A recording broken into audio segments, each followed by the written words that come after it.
Adendo, Hegel, ser aí para si. O ser para si, enquanto relação consigo mesmo, é imediatez.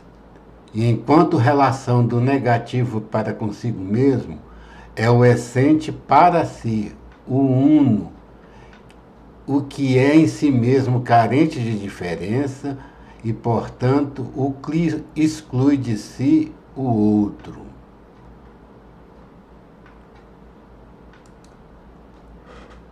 O ser para si é a qualidade consumada e, como tal, contém o ser e o ser aí, como seus momentos ideais. Enquanto ser, o ser para si é simples relação consigo mesmo, e enquanto ser aí é determinado.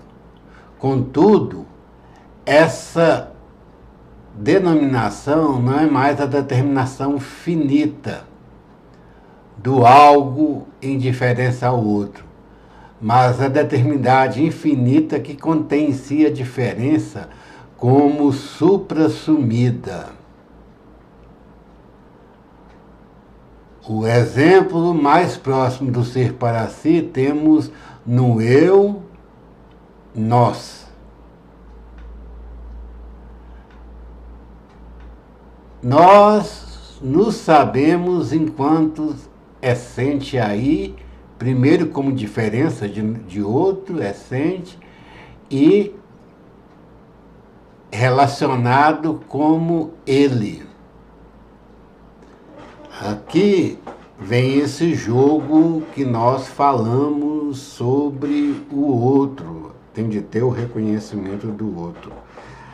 Esse é um jogo meio labiríntico também, já o próprio Hegel não coisa que ele fala que ele exclui o outro, mas o suprassume, ele pega ele tem o conhecimento da diferença, não é o ser aí primeiro que é a imediatez e se houver a diferença, ele já conhece a diferença. Então ele já se delimita o que o outro pode e não pode fazer em relação a ele como eu, e já pode suprassumir e formar um nós. Esse é o nosso entendimento, para resumir. E esse entendimento aqui que nós vemos que o ser em si, que nós colocamos ali na tríade, o Hegel não fala para ele, são dois momentos só, é o ser aí e o ser para si. O ser em si é uma passagem, né? Mas para nós é um momento dentro daquela questão da evolução humana de ser individual, família e sociedade civil e Estado. O individual é o ser aí, a família é o ser em si, sociedade civil e Estado é o ser para si.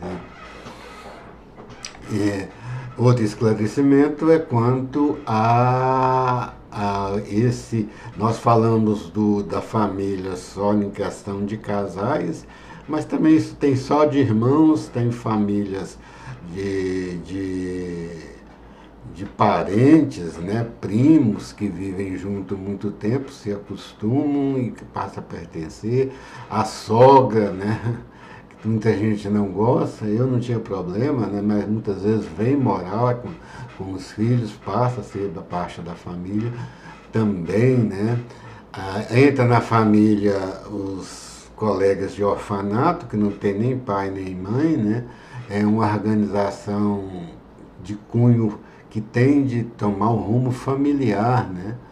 Tem de ter noção de família para se manter, né?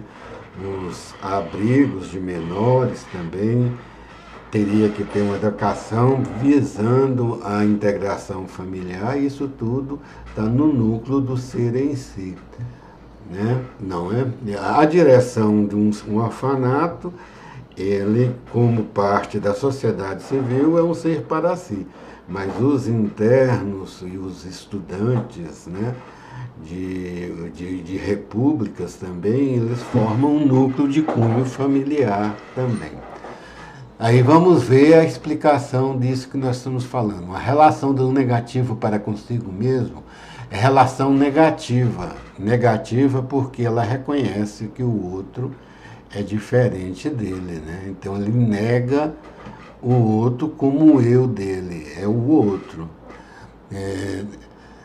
Na fase do ser aí, por puro impulso, muitas vezes a pessoa quer que tudo seja o eu dele. Não tem essa diferença. Então, muitas vezes, cria crises quando o outro toma uma atitude totalmente inesperada e contrária ao eu da pessoa, a pessoa fica magoada. Então, esses são os problemas do ser aí, né? Aí o ser em si já vê essa relação. E aqui tem uma visão diferente do terceiro excluído nessa questão ontológica. O terceiro excluído você o exclui totalmente na lógica formal tradicional. Se despreza ele em vista da unidade, né? O princípio, ele fala da contradição, mas o certo, ou alguns também falam que é o mais correto, o princípio da não contradição. É um princípio de lógica ontológica formal clássica de Aristóteles. Hegel já tem uma mudança, esse outro justifica. Né? É igual àquela famosa frase popular, a exceção confirma a regra, mas para confirmar você tende a confrontar, ver os negativos dela. Aqui já tem um outro exemplo prático, não da sociologia, das ciências humanas, mas ciências exatas, mais ou menos exatas, né? Que é a formação dos fármacos, né? Dos remédios, vacinas feitas em laboratório. Sempre tem a parte na bula que fala aquela questão das relações, das reações adversas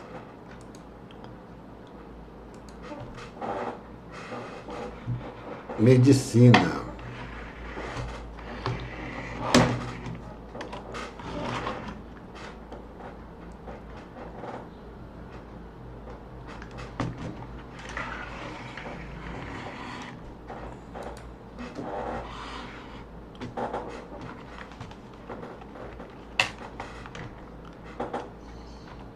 Medicina.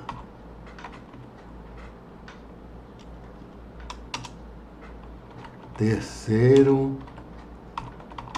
excluído. Remédios e vacinas. Reações adversas e interações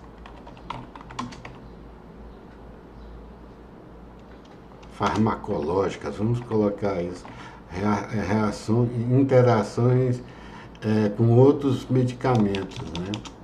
Com outros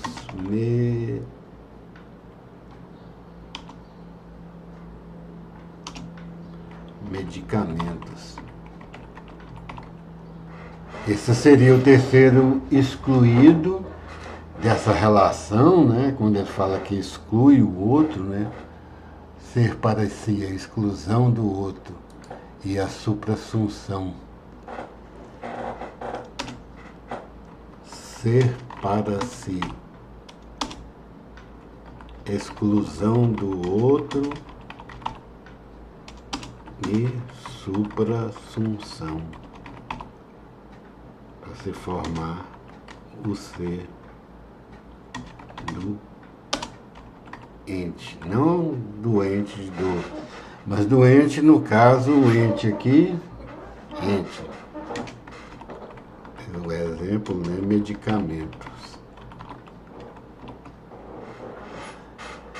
Então, era isso que nós queríamos colocar da lógica de Hegel, né? E tem a questão da exclusão, da consideração em outras questões sociais, por exemplo, quando você vai definir o ser humano, a questão de raça, o racismo,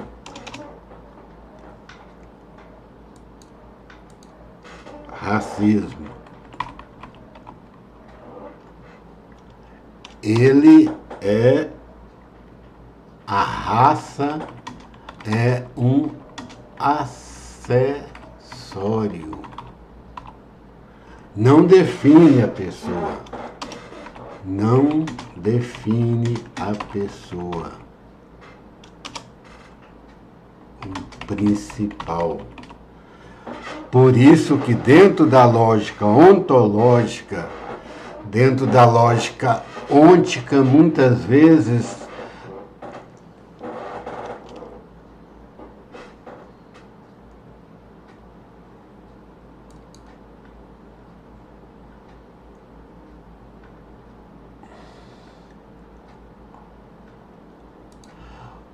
usando o termo Heidegger, né? Heidegger.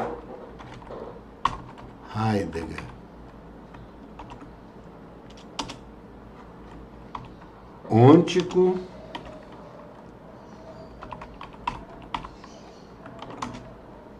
condições materiais imediatas.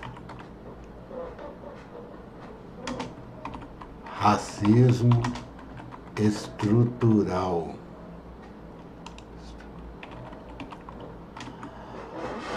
Há uma diferença realmente de formação do negro, diferença de formação do negro pela sua condição social, não por sua essência de ser humano. Esse é um exemplo, assim, clássico, né? De ser humano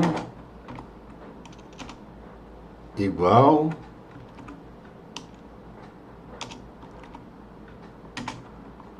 ontológico.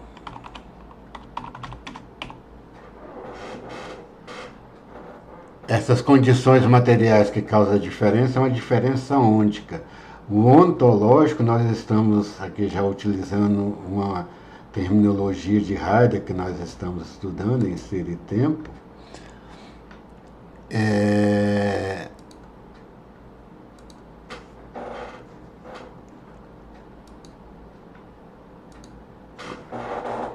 Heidegger, Ser e Tempo. E então você vê a importância da lógica. A lógica é que regula a maneira de pensar. Uma lógica, mesmo formal, bem estudada, dá para ver isso na questão do principal e do acessório, como nós vimos na nossa passagem, na nossa exposição gráfica imediatamente anterior aqui. Nós apagamos por conta do espaço. Então era isso que nós quisemos fazer de adendo. Boa tarde.